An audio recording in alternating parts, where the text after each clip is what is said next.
Taste the Daily. Tamil Nadu, Puducherry மற்றும் கேரள மாநில 2026 சட்டமன்ற பொதுத் தேர்தலையொட்டி அதிமுக சார்பில் போட்டியிட விரும்புபவர்களுக்கு இன்று முதல் விருப்ப மனு விநியோகம். முதல் நாளான இன்று மட்டும் நண்பகல் 12 மணி முதல் அதிமுக தலைமை அலுவலகத்தில் விருப்ப மனுவை பெறலாம் என அறிவிப்பு.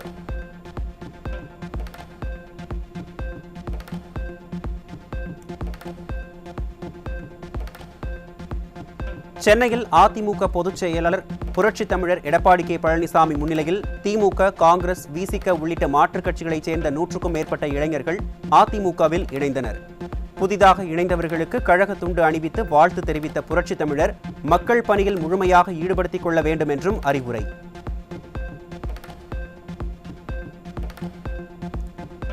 பாஜக தேசிய செயல் தலைவராக நியமிக்கப்பட்டுள்ள நிதின் நபீனுக்கு அதிமுக பொதுச் செயலாளர் எடப்பாடி கே. பழனிசாமி வாழ்த்து.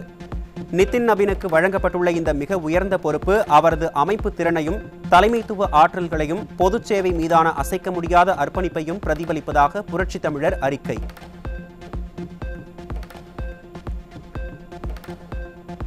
ஏராளமான மருத்துவர்கள் மற்றும் மருத்துவ பணியாளர் இடங்கள் காலியாக உள்ள நிலையில் மக்கள் நல்வாழ்வுத் துறையில் காலி பணியிடங்களே இல்லை என்று பொய் சொல்லும் அமைச்சர் மா. சுப்பிரமணியத்திற்கு அதிமுக முன்னாள் அமைச்சர் சி. விஜயபாஸ்கர் கடும் கண்டனம். மா. சுப்பிரமணியம் முழு பூசணிக்காயை தட்டுச்சோற்றில் மறைக்க முயற்சிப்பதாக முன்னாள் அமைச்சர் குற்றச்சாட்டு. தமிழகத்தில் 4500 செவிலியர் பணியிடங்கள், 2500 சுகாதார ஆய்வாளர் பணியிடங்கள், பொது சுகாதாரத்துறையில் 3500 கிராம சுகாதார செவிலியர் பணியிடங்கள் காலியாக உள்ளன. விடியா திமுக ஆட்சியில் கடந்த 55 மாத காலமாக ஓரிரண்டு தேர்வுகளை மட்டுமே நடத்திவிட்டு மருத்துவ பணியாளர் தேர்வாணையம் கும்பகர்ண தூக்கத்தில் இருப்பதாக அதிமுக முன்னாள் அமைச்சர் சி. விஜயபாஸ்கர் குற்றச்சாட்டு. மக்கள் நல்வாழ்வுத் துறையில் அரசு மருத்துவமனைகளே நம்பியிருக்கும் ஏழை எளிய நடுத்தர மக்கள் வரும் தேர்தலில் பொம்மை முதலமைச்சர் ஸ்டாலினின் விடியாத திமுக அரசுக்கு தக்க பாடம் புகட்டுவார்கள். எஞ்சிய 5 மாத ஆட்சி காலத்திலாவது அரசு மருத்துவமனைகளையே நம்பியுள்ள ஏழை எளிய மக்களின் உயிரோடு விளையாட வேண்டாம் என்று இந்த ஏமாற்று மாடல் அரசிடம் வலியுறுத்துவதாக அதிமுக முன்னாள் அமைச்சர் சி. விஜயபாஸ்கர் அறிக்கை. ஆஸ்திரேலியா சிட்னி நகரில் உள்ள போண்டி கடற்கரையில் ஹனுக்கா கொண்டாட்டத்தின் போது பயங்கரவாதிகள் நிகழ்த்திய துப்பாக்கிச் சூட்டில் 12 பேர் பலி. யூதர்களை குறிவைத்து துப்பாக்கிச்சூடு நடத்திய இருவரில் ஒருவரை போலீசார் சுட்டுக் கொன்ற நிலையில் பொதுமக்களில் ஒருவர் துணிந்து துப்பாக்கியை பறித்து பலரை காப்பாற்றினார். ஆஸ்திரேலியாவில் பயங்கரவாதிகள் துப்பாக்கிச்சூடு நடத்தி 12 பேர் உயிரிழந்த சம்பவத்திற்கு பிரதமர் நரேந்திர மோடி கண்டனம். பயங்கரவாதத்தை இந்தியா ஒருபோதும் சகித்துக் கொள்ளாது என பிரதமர் நரேந்திர மோடி திட்டவட்டம்.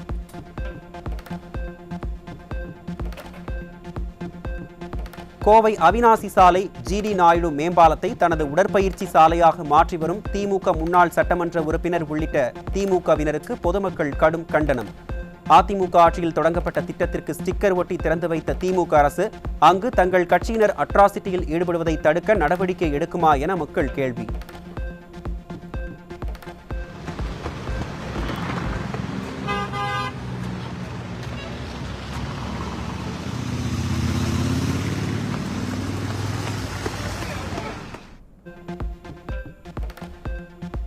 திருவண்ணாமலையில் திமுக இளைஞரணி கூட்டத்திற்கு வந்த நிர்வாகிகள் கூட்டத்தில் பங்கேற்காமல் டாஸ்மாகில் குவிந்த காட்சி வெளியீடு.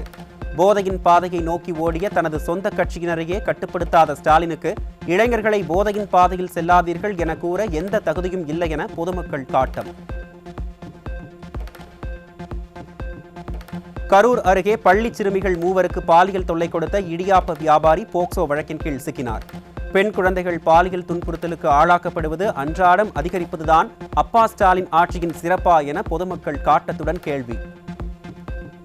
மழை நிலவரம், காய்கறி விலை நிலவரம் போல் திராவிட மாடல் ஆட்சியில் கொலை நிலவரத்தை அடுத்து இன்றைய போதைப் பொருள் விற்பனை நிலவரம். சென்னை விருகம்பாக்கம் பகுதியில் இளைஞர்களை சீரழிக்கும் நோக்கில் 41 வலி நிவாரண மாத்திரைகளை விற்பனைக்காக வைத்திருந்தவர் சிக்கினார். பொம்மை முதல்வர் ஸ்டாலின் ஆட்சியின் கீழ் காவல்துறை திறனற்று இருப்பதால் தமிழ்நாட்டில் போதைப் புழக்கம் அதிகரித்திருப்பதாக பொதுமக்கள் குற்றச்சாட்டு. நீலகிரி மாவட்டம் கூடலூர் அருகே இளைஞர்களை சீரழிக்கும் நோக்கில் கஞ்சா விற்பனையில் ஈடுபட்ட காங்கிரஸ் பிரமுகர் சிக்கினார். போதையின் பாதையில் செல்லாதீர்கள் என இளைஞர்களுக்கு அட்வைஸ் செய்யும் ஸ்டாலின் முதலில் திமுக மற்றும் அதன் கூட்டணி கட்சியினரை ஒழுங்குபடுத்த வேண்டும் என மக்கள் விமர்சனம்.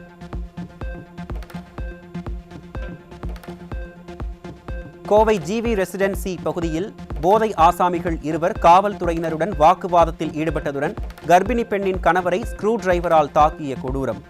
விடியாத திமுக அரசு போதை புழக்கத்தை தடுக்க தவறியதால் காவல்துறையினரையே மிரட்டி பொதுமக்களுக்கு அச்சுறுத்தலை ஏற்படுத்தும் போதை ஆசாமிகள்.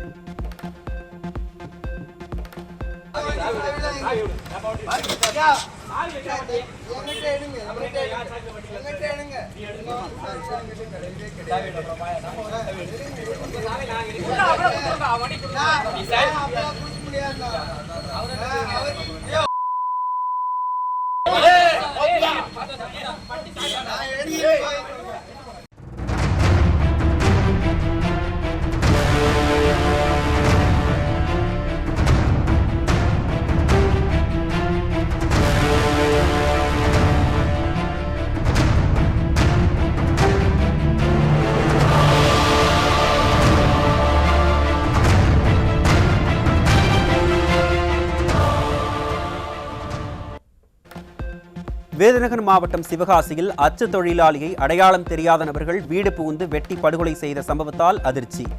ஸ்டாலின் ஆட்சியில் கொலை சம்பவங்கள் நடைபெறாத நாளே இல்லை என சொல்லும் அளவுக்கு சட்டம் ஒழுங்கு சீர்குலைந்துள்ளதாக பொதுமக்கள் விமர்சனம்.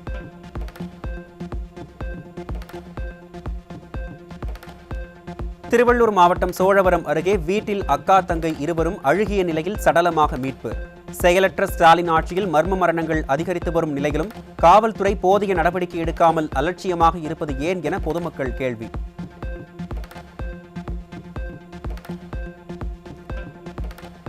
மதுரை மாவட்டம் கொட்டாம்பட்டி அருகே உள்ள சொக்கலிங்கபுரத்தில் நடைபெற்ற கபடி போட்டியினுள் நுழைந்த ஒருவர் அரிவாளால் மூவரை சரமாரியாக தாக்கிய வீடியோ காட்சி வெளியாகியுள்ளதால் பரபரப்பு. தாக்குதல் நடத்தியவர் மீது இதுவரை வழக்கு பதிவு செய்து கைது செய்யாத விடியாத ஆட்சிக்கு தேர்தலில் தக்க பாடம் புகட்டப்படும் என மதுரை மக்கள் திட்டவட்டம்.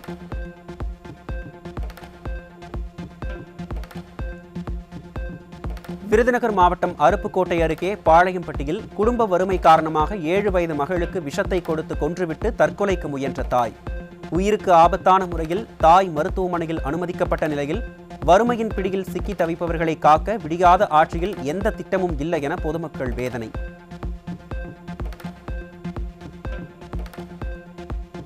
சென்னை மெரினா பகுதியில் மெட்ரோ ரயில் பணிக்காக அனுப்பப்பட்ட 97 லட்சம் ரூபாய் மதிப்பிலான கட்டுமான பொருட்களுடன் லாரி கடத்தப்பட்ட சம்பவத்தால் அதிர்ச்சி.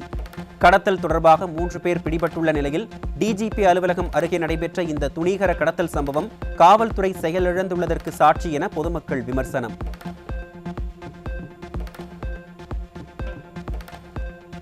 சென்னை சர்வதேச விமான நிலைய வருகை முனையம் எதிரே உள்ள இடத்தில் இரவில் மது அருந்துவது, சிறுநீர் கழிப்பது என அட்டகாசம் செய்து வரும் சமூக விரோதிகளால் பயணிகள் அச்சம். தட்டி கேட்கும் பயணிகளை மிரட்டப்படும் நிலையில் அப்பகுதி காவல்துறையினரும் அதனை கண்டுகொள்வதில்லை என விமான நிலைய ஊழியர்கள் சாடல்.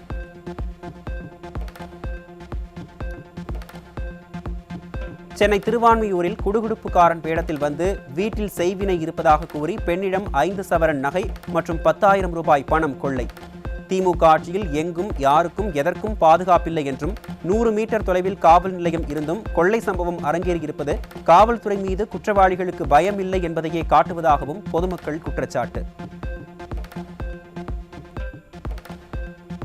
திருச்சியில் போலி நிதி நிறுவனம் மூலம் பல மாநிலங்களில் வங்கிக் கணக்கு தொடங்கி ஏராளமானவர்களிடம் ஆன்லைன் வர்த்தக மோசடியில் ஈடுபட்ட 3 பிடிபட்டனர்.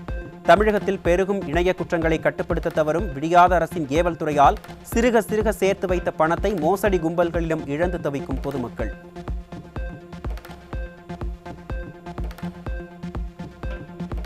கோவை மாவட்டம் விளாங்குறிச்சி பகுதி கழகத்திற்குட்பட்ட திமுக 9வது வட்டக்கழக செயலாளர் மயில்சாமி தலைமையில் 75க்கும் மேற்பட்ட திமுக நிர்வாகிகள் கூண்டோடு ராஜினாமா கடிதம் அனுப்பியதால் பரபரப்பு. திமுக நிர்வாகிகள் தனிப்பட்ட காரணங்கள் என கூறினாலும் கட்சி அஸ்திவாரம் காலியாகும் அபாயம் இருப்பதால் திமுக தலைமை கலக்கம்.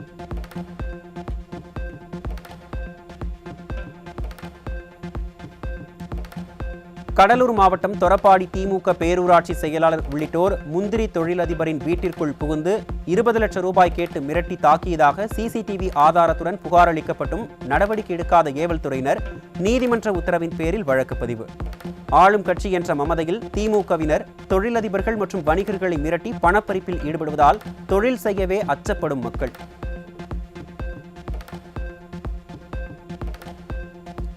திருவண்ணாமலை மாவட்டம் சிறுநாத்தூர் அருகே திமுகவினரின் வாகனம் மோதி 200 மீட்டர் தூரம் வரை இழுத்துச் சென்று ஒருவர் பரிதாபமாக உயிரிழப்பு.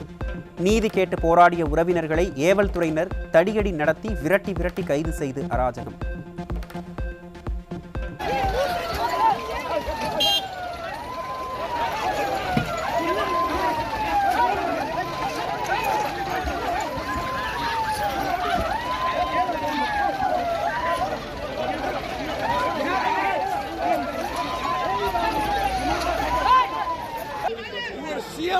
பாதுகாப்பு ஆனா பொதுமக்களுக்கு ஒரு இல்லையா, ஒண்ணு இல்லையா, எதுவுமே இல்லையா. ஓட்டு போடுவோம் நாங்க தான் ஓட்டு போடுவோம் உங்களுக்கு. ஆனா நாங்க தான் சிஎம் ஆகும் நாங்க. ஆனா எங்களுக்கு பாதுகாப்பு இல்லையே, எங்களுக்கு பாதுகாப்பு இல்ல. அப்ப என்ன பண்ண போறீங்க? மக்களுக்கு அரசியல் பண்ணி என்ன பண்ண போறீங்க? பொது மக்களுக்கு நல்ல ஆந்திராவில் விசாகப்பட்டினம் அருகே 3000 ஏக்கரில் அமைகிறது பாபா ஆராய்ச்சி மைய புதிய வளாகம். தெற்கின் அறிவியல் ஆற்றலை உலக வரைபடத்தில் உயர்த்தும் முயற்சி என கூறப்படும் நிலையில் விடியாத ஆட்சியில் தமிழகத்தின் வளர்ச்சி விளம்பர பேச்சில் மட்டுமே என மக்கள் சாடல். கிளாம்பாக்கம் மஹிந்திரா சிட்டி இடையேயான 3100 கோடி ரூபாய் மதிப்பிலான உயர்மட்ட மேம்பால சாலை திட்டத்திற்கு அனுமதி தராமல் அலட்சியம் காட்டும் விடியா அரசு. பிப்ரவரிக்குள் பணிகளை துவங்காவிட்டால் தேசிய நெடுஞ்சாலை ஆணையம் இத்திட்டத்தை கைவிடும் நிலை ஏற்படும் எனவும் நிபுணர்கள் கருத்து.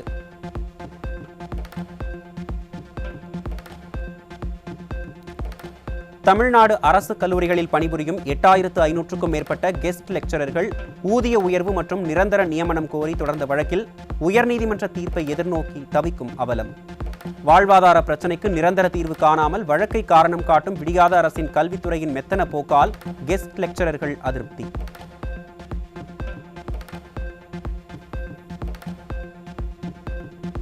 கோயில் நிலங்கள் அனைத்தும் மீட்கப்பட்டதாக திமுக அரசு தினசரி விளம்பரம் வெளியிட்ட நிலையில் திருப்பத்தூர் மாவட்டம் பேராம்பட்டு கிராமத்தில் சின்ன கேசவ பெருமாள் கோவில் நிலங்களை மீட்க ஆணை நிறைவேற்றாதது அம்பலம். நீதிமன்ற அறிவுறுத்தலை மதிக்காத அறநிலையத்துறை ஆணையர், இணை ஆணையர், ஆய்வாளர் மற்றும் திருப்பத்தூர் தாசில்தார் ஆகியோர் அடுத்த மாதம் 12ஆம் தேதி நீதிமன்றத்தில் ஆஜராகி விளக்கம் அளிக்க சென்னை உயர்நீதிமன்றம் உத்தரவு.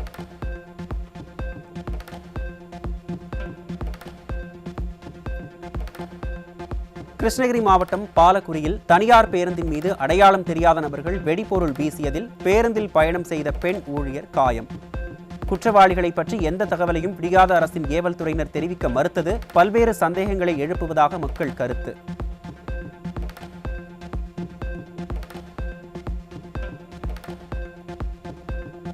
சென்னை பெரும்பாக்கம், செம்மஞ்சேரி நகர்ப்புற வாழ்விட மேம்பாட்டு வாரிய குடியிருப்பு பகுதிகளில் மின்சார கேபிள்கள் தொடர்ந்து திருடு போவதாகவும் புகார் அளித்தும் நடவடிக்கை இல்லை என்றும் மக்கள் குற்றச்சாட்டு. ஒரு நிரந்தர டிஜிபியை நியமிக்கவே திறனில்லாத ஸ்டாலினின் திமுக அரசு பொறுப்பு டிஜிபியை நியமித்து சட்டம் ஒழுங்கு பிரச்சனையில் கபட நாடகம் ஆடுவதாக மக்கள் விமர்சனம்.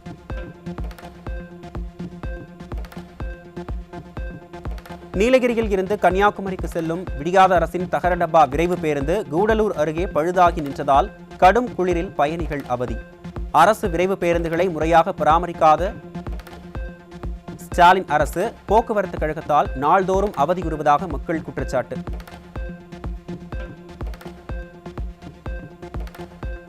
டெல்டா மாவட்டங்களில் புயல் மற்றும் மழையால் பயிர்கள் சேதமடைந்த நிலையில் இதுவரை 50% மட்டும் பயிர் சேதம் மதிப்பீடு செய்யப்பட்டுள்ளதால் விவசாயிகள் கவலை.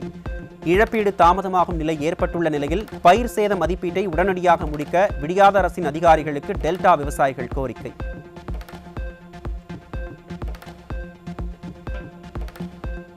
பயிர் இழப்பீட்டிற்கு 2014 நிர்ணயித்த ஹெக்டேருக்கு 20,000 ரூபாய் என்பது இன்றைய சூழலுக்கு போதாது என விவசாயிகள் கருத்து. உற்பத்தி செலவு மும்மடங்கு உயர்ந்துள்ள நிலையில் ஏக்கருக்கு 35,000 ரூபாய் வழங்க திமுக அரசு நடவடிக்கை எடுக்க வேண்டும் என விவசாயிகள் கோரிக்கை.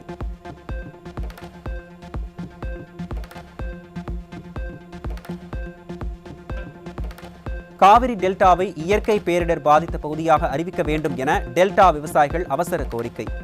புயல் மழையால் பயிர்கள் முழுமையாக அழிந்த நிலையில் கூட்டுறவு வங்கி, தேசிய வங்கி பயிர்க்கடன்களை தள்ளுபடி செய்ய வேண்டும் எனவும் உரிய இழப்பீடு வழங்க விடியாத திமுக அரசு குழு அமைக்கவும் வலியுறுத்தல். மயிலாடுதுறை மாவட்டத்தில் கடும் பனிப்பொழிவு காரணமாக சம்பா நெற்பயிரில் சோலை பூச்சி மற்றும் குருத்து பூச்சி தாக்குதல் அதிகரிப்பு. மருந்து தெளிக்கும் பணியில் மும்முரமாக ஈடுபட்டுள்ள விவசாயிகள் தமிழக அரசு தங்களுக்கு உரிய நிவாரணம் வழங்க வேண்டும் எனவும் வலியுறுத்தல். எல்லா பயிர் பூரா எல்லாம் அழுகி போய் மருந்து அடிச்சுக்கிட்டு இருக்கோம். பூச்சி தொல்லை தாங்க முடியல, நிவாரணம் இல்லை, ஒன்றும் இல்லைங்கிறாங்க. எங்களுக்கு ஏதாவது நிவாரணம் பார்த்து கொடுத்தா நல்லாயிருக்கும். பூச்சி எக்கச்சக்கமாக அடிக்குது. என்ன விவசாயம் பண்ணி ஒன்றும் புண்ணியம் இல்லாமல் இருக்குது. எங்கே பார்த்தாலும் நிவாரணம் கொடுக்குறாங்க. எங்களுக்கு என்னமோ அழிஞ்சாதான் கொடுப்போம், போனாதான் கொடுப்போங்கிறாங்க. பயிரை வந்து பார்த்தா அப்படியே அழுகி போய் அப்படியே குருத்து பூச்சி விழுந்து அப்படியே சாவுது. ராமநாதபுரம் MSK நகரில் இடுப்பளவு தேங்கியுள்ள மழைநீரால் பொதுமக்கள் கடும் அவதி. கடந்த 10 நாட்களுக்கு மேலாக மழைநீர் தேங்கி கொசு தொல்லை, நோய் தொற்று பரவும் அபாயம், போக்குவரத்து முடக்கம் என MSK நகர் மக்கள் சொல்லொணா துயரத்தில் உள்ள நிலையில் கண்டுகொள்ளாத விடியாத அரசின் நகராட்சி நிர்வாகம். சென்னை மணலியில் உள்ள 400 வாட் துணை மின் நிலையத்தில் மின் மாற்றி வெடித்ததில் கொழுந்துவிட்டு வெளியேறிய புகையால் அணைக்க முடியாமல் திணறிய தீயணைப்புத் துறையினர். விடியாத திமுக ஆட்சியில் ஆட்கள் பற்றாக்குறையால் மின் நிலையத்தில் பராமரிப்பின்றி இருப்பதால் மின்வெட்டு ஏற்படுவதாக பகுதிவாசிகள் குற்றச்சாட்டு. ஈபியில் ரொம்ப புகார் தான். ஈபி எடுத்தாலே கம்ப்ளைண்ட் தான் வருது. குழந்தைங்க நிமிடம் தூங்க முடியல, ஒரு ஆக்சிஜன் பேஷண்ட் நிமிடம் வச்சு மூச்சு விட முடியல, திடீர்னு கரண்ட் கட் ஆகுது. இந்த ராஜாஜி நகர் பின்னாடி காரிகை நகர்ல இந்த 7வது வார்டு மேற்கு பகுதியில் எப்போ கரண்ட் கட் ஆகுதுன்னு தெரியாதுங்க. அடிக்கடி கரண்ட் கட் ஆகுது. கேட்டதுக்கு இப்போ கேட்டதுக்கு ஃபயர் ஆயிடுச்சுன்றாங்க சார். இப்போ ஃபயர் ஆயிடுச்சுன்றாங்க. சரியான மெயின்டெனன்ஸ் கிடையாது சார். ஒரு சரியான ஈபி பொருள் கிடையாது, மெயின்டெனன்ஸ் பொருள் கிடையாது, ஆள் கிடையாது. எப்போ பார்த்தாலும் நம்ம ஏரியா பகுதியில் எத்தனை டிரான்ஸ்ஃபார்மர் போட்டாலும் அடிக்கடி கரண்ட் கட் ஆகும் சார். கும்பகோணம் அருகே உள்ள திருநாகேஸ்வரம் நாகநாத சுவாமி திருக்கோயிலில் கார்த்திகை கடை ஞாயிறு தீர்த்தவாரியையொட்டி சூரிய புஷ்கரணி முன்பு பஞ்சமூர்த்திகள் எழுந்துருளி பக்தர்களுக்கு காட்சி. திரளான பக்தர்கள் கலந்து கொண்டு பஞ்சமூர்த்திகளை தரிசித்து வழிபாடு.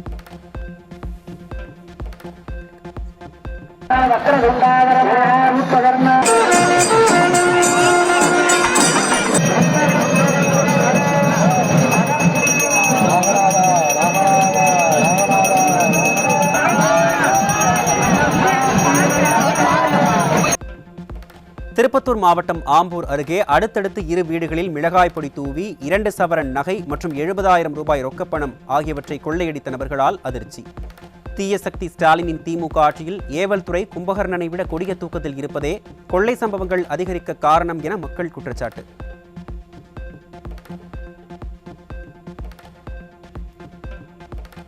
தஞ்சாவூர் மாவட்டம் கும்பகோணம் அருகே வீட்டின் பூட்டை உடைத்து 40 சவரன் தங்க நகைகள் 50,000 ரூபாய் ரொக்கப்பணம் கொள்ளை.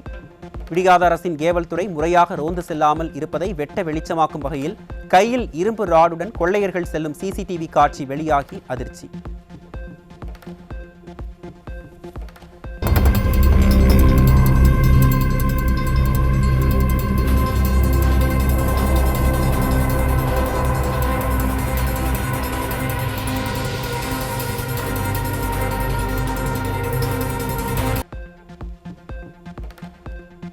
நாமக்கல் மாவட்டம் கீழ்சாத்தம்பூர் பஞ்சாயத்து அலுவலக அதிகாரிகள் மனித கழிவை அகற்றுமாறு வற்புறுத்துவதால் மனவேதனையடைந்த பெண் தூய்மை பணியாளர் விஷமருந்தி தற்கொலை முயற்சி.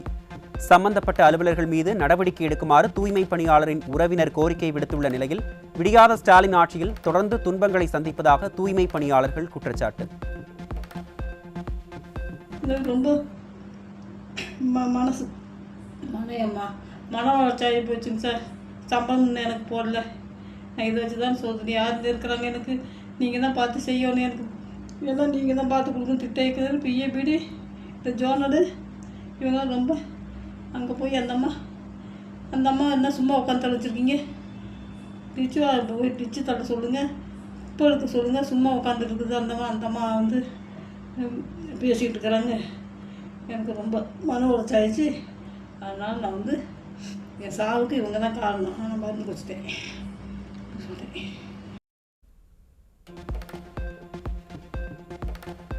ஆதி திராவிட மாணவர் விடுதிகளில் அதிமுக ஆட்சியில் 80,000 பேர் இருந்த நிலையில் விடியாத திமுக ஆட்சியில் உணவு சரியில்லை, போதிய வசதி இல்லை என்பதால் மாணவர்களின் எண்ணிக்கை 65,000ஆக குறைந்ததுடன் 100க்கும் மேற்பட்ட விடுதிகள் மூடப்பட்ட அவலம். மக்களை வேதனைப்படுத்துவதில் பல சாதனைகள் புரியும் ஸ்டாலின் அரசு அடித்தட்டு மக்களின் வயிற்றில் அடிப்பதிலும் புதிய சாதனை புரிவதாக மக்கள் சாடல்.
திருப்பூர் மாவட்டம் காயிதே மில்லத் நகர் பகுதியில் உள்ள குப்பைகளால் துர்நாற்றம் வீசுவதோடு நோய் தொற்று ஏற்படும் அபாயம் உள்ளதாக பொதுமக்கள் வேதனை.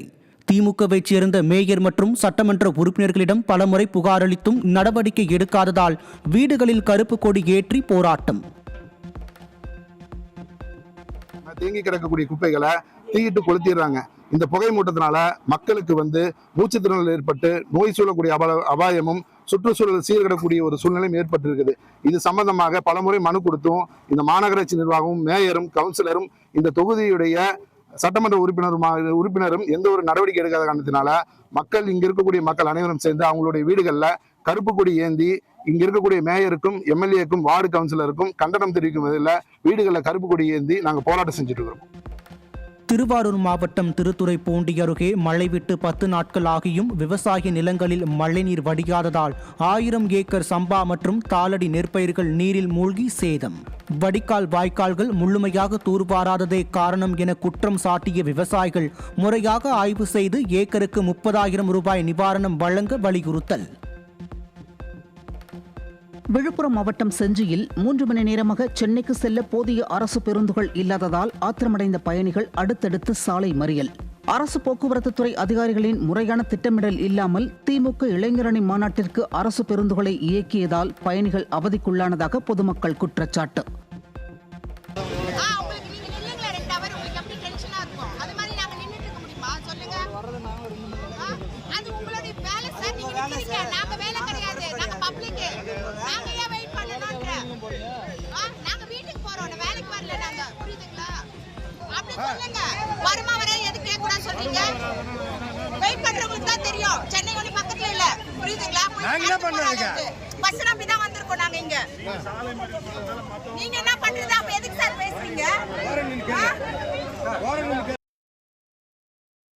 முன்னாள் தலைமை நீதிபதிகள் சிலருக்கு மட்டும் வழங்கிய கூடுதல் ஊதிய உயர்வுகளை ரத்து செய்தது உச்சநீதிமன்ற முழு அமர்வு. இது தன்னிச்சையான அதிகார துஷ்பிரயோகம் என விமர்சனம் எழுந்துள்ள நிலையில் ஊதிய உயர்வு கிடைக்காமல் ஊழியர்கள் ஏமாற்றம். அமெரிக்காவின் ஃபோர்ப்ஸ் இதழ் வெளியிட்டுள்ள உலகின் சக்தி வாய்ந்த பெண்கள் பட்டியலில் மத்திய நிதியமைச்சர் நிர்மலா சீதாராமன் 24வது இடம். HCL நிறுவனத்தின் தலைமை செயலதிகாரி ரோஷினி மற்றும் கர்நாடகாவை சேர்ந்த பயோகான் நிறுவன தலைவர் கிரண் மஜும்தார் ஷா ஆகியோரும் பட்டியலில் இடம் பிடித்தனர். டெல்லியில் காற்றின் தரம் மிக மிக மோசமாகி இருப்பதால் பள்ளிகளில் நேரடி வகுப்புகள் மட்டுமின்றி ஆன்லைன் வகுப்புகளையும் மேற்கொள்ளுமாறு கல்வி இயக்குநரகம் உத்தரவு. காற்று மாசை கட்டுப்படுத்தும் வகையில் அத்தியாவசிய பொருட்களை ஏற்றி வரும் லாரிகளை தவிர்த்து மற்ற லாரிகளுக்கு டெல்லியினுள் நுழைய தடை விதிப்பு. அடுத்த ஆண்டு மார்ச் மாதத்திற்குள் 7 செயற்கைக்கோள்களை விண்ணில் ஏவுவதற்கு இந்திய விண்வெளி ஆராய்ச்சி நிறுவனம் இலக்கு. ககன்யான் முதல் ஆளில்லா பயணம் வியோமித்ரா ரோபோவுடன் LVM-3 ராக்கெட்டை ஏவ உள்ள நிலையில் இந்தியாவின் விண்வெளி திறனை அதிகரித்தல், வணிக செயற்கைக்கோள் பயன்பாடுகளை மேம்படுத்துதல் மற்றும் உலக விண்வெளி சந்தையில் போட்டியிடுதலே இதன் நோக்கம் என தகவல். செயற்கை நுண்ணறிவான AI தொழில்நுட்பம் இந்த ஆண்டு அசுர வளர்ச்சி. Google Gemini, open AI, ChatGPT, meta AI, Perplexity AI, DeepSeek என ரகரகமான AI தொழில்நுட்பத்தை பயன்படுத்தும் பயனாளர்களின் எண்ணிக்கை அதிகரிப்பு. உலகளாவிய AI வைப்ரன்சி தரவரிசையில் அமெரிக்கா, சீனாவுக்கு அடுத்ததாக இந்தியா 3வது இடத்திற்கு முன்னேற்றம். 2023இல் 7வது இடத்திலிருந்த இந்தியா 2024இல் 21.59 மதிப்பெண்களுடன் இங்கிலாந்து, ஜப்பான் உள்ளிட்ட நாடுகளை முந்தி உலக AI சக்தியாக உயர்ந்துள்ளதாக ஸ்டான்ஃபோர்ட் 2025 குளோபல் AI வைப்ரன்சி அறிக்கை. ஜனவரி மாதம் முதல் தொலைக்காட்சிகளின் விலை 3% முதல் 10% வரை உயர்வதால் இந்திய நுகர்வோர் பாதிக்கப்பட வாய்ப்பு. உலகளாவிய மெமரி சிப் தட்டுப்பாடு மற்றும் அமெரிக்க டாலருக்கு இணையாக 90 ரூபாயை தாண்டிய இந்திய ரூபாய் மதிப்பு வீழ்ச்சியால் உற்பத்தியாளர்கள் திணறல். டிட்வா புயலால் பாதிக்கப்பட்டுள்ள இலங்கைக்கு 25 டன் மருந்துகள் மற்றும் 14,200 கிலோ உணவுப் பொருட்களை அனுப்பிய இந்தியா. ஆபரேஷன் சாகர் பந்து திட்டத்தின் கீழ் இலங்கைக்கு தொடர்ச்சியாக மனிதநேய உதவிகளை வழங்கி வரும் மத்திய அரசு. இந்தோனேஷியாவில் சென்யார் புயல் பாதிப்பில் சிக்கி உயிரிழந்தோரின் எண்ணிக்கை 1000-ஐ கடந்துள்ளதாக தகவல். 14 லட்சம் மக்கள் பாதிக்கப்பட்டுள்ள நிலையில் 218 பேர் மாயமாகி இருப்பதாகவும் இந்தோனேஷிய அரசு அறிவிப்பு. இந்திய பொருட்களின் இறக்குமதிக்கு அமெரிக்காவைப் போல் தற்போது மெக்சிகோவும் 50% வரியை விதிப்பதாக அறிவிப்பு. மெக்சிகோவின் தன்னிச்சையான முடிவு குறித்து ஆலோசித்து வரும் இந்தியா பரஸ்பரம் நன்மை பயக்கும் தீர்வுகளை கண்டறிய அந்நாட்டுடன் பேசி வரும் அதே வேளையில் நமது ஏற்றுமதியாளர்களின் நலன்களை பாதுகாக்க பொருத்தமான நடவடிக்கைகளை எடுக்கும் என அறிவிப்பு. நேபாளத்தில் 100 ரூபாய் மற்றும் அதற்கு மேல் மதிப்புடைய இந்திய ரூபாய் நோட்டுகளுக்கு கடந்த 10 ஆண்டுகளாக விதிக்கப்பட்டிருந்த தடை விரைவில் நீக்கப்பட உள்ளதாக தகவல். இந்த தகவலால் இந்திய சுற்றுலா பயணியருக்கும் சுற்றுலாத்துறைக்கும் இருநாட்டு வர்த்தகத்திற்கும் மிகப்பெரிய நிம்மதி. இந்தியாவின் ரத்தினங்கள் மற்றும் நகை ஏற்றுமதி நவம்பரில் 20% உயர்ந்து 20,750 கோடியை எட்டியது. வைரம், தங்கம் பதிக்கப்பட்ட நகைகள் சிறப்பு உற்பத்தி சேவைகளில் இந்தியாவின் வலிமையை காட்டுவதாகவும் நீடித்த பொருளாதாரத்தின் ஆரோக்கியத்துக்கு முக்கியமானது எனவும் தகவல். சென்னையில் நடைபெற்ற உலகக்கோப்பை ஸ்குவாஷ் இறுதிப் போட்டியில் இந்திய அணி சாம்பியன் பட்டத்தை கைப்பற்றியது. ஹாங்காங் அணியை 3-0 என்ற கணக்கில் வீழ்த்தி முதல் முறையாக கோப்பையை வென்று சாதனை. அர்ஜென்டினாவின் ரொசாரியோவில் எஃகு தொழிற்சாலை தொழிலாளியின் மகனாக பிறந்த லியோனல் மெஸ்ஸி வளர்ச்சி ஹார்மோன் குறைபாட்டை வென்று 13 வயதில் பார்சிலோனா கிளப்பில் சேர்ந்து உலகின் தலைச்சிறந்த கால்பந்து வீரராக உருவாகி சாதனை. கடின உழைப்பும் அசாத்திய திறனும் மெஸ்ஸியை மெருகேற்றி 8 பாலன் d'Or விருதுகளுடன் உலக கோப்பையை வென்ற லெஜண்டாக உயர்ந்துள்ளதாக இந்திய ரசிகர்கள் பெருமிதம். ஒடிஷா மாஸ்டர்ஸ் பேட்மிண்டன் தொடரின் ஆண்கள் ஒற்றையர் பிரிவில் இந்திய வீரர் கிரண் ஜார்ஜ் சாம்பியன் பட்டம் வென்றார். இந்தோனேஷிய வீரரை 3-1 என்ற செட் கணக்கில் வென்று இந்திய வீரர் வெற்றி வகை சூடினார்.